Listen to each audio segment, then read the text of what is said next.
নমস্কাৰ আপোনালোক সকলোকে মোৰ অন্য এটি মিনি ব্লগলৈ পুনৰবাৰ বহুত বহুত স্বাগতম। এয়া হৈছে ধেমাজি যাত্ৰাৰ দ্বিতীয়টি দিন, যিদিনা আমি ৰাতিপুৱা প্ৰায় 5:30 মান বজাতে ধেমাজি পাইছিলোঁগৈ আৰু তাৰ পাছত অকণমান সময় ৰুমত ৰেষ্ট কৰি আমি ওলাই গ'লোঁ হাবুঙলৈ বুলি।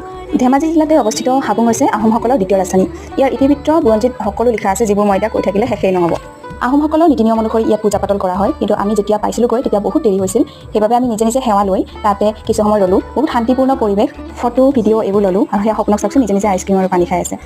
এইবাৰহে আমাক ফটো ভিডিঅ' এইবোৰ লোৱা দেখি এইবাৰ সপোনেও বোলে ফটো ক্লিক কৰে। আৰু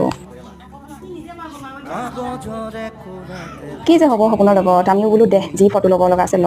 তাৰ পাছত তাৰ ফটো ক্লিকছবোৰ চাব দেই। এইবোৰ হৈছে সপোনে উঠোৱা ফটো। উঠাইছে আৰু কিবা অলপ ফটো ছেশ্যন হোৱাৰ পিছত আমি হাবুঙৰ পৰা ওলাই চিধাই গ'লোঁ আলহী ঘৰলৈ ভাত খাবলৈ বুলি। বিৰাট ভোক লাগিছিল, সেইবাবে আৰু একো ভিডিঅ' কৰা নহ'ল আৰু সপোনৰ পিছৰ ফালে বহুত আমনি কৰিবলৈ ধৰিলে। ৰাতিও হৈ গ'ল, ভাত পানী খাই লৈ আমি ৰুমলৈ গুচি আহিলোঁ। ইয়াৰ পিছৰ ভিডিঅ'বোৰ চাবলৈ নাপাহৰিব। আজিলৈ এৰিছোঁ, বাই বাই।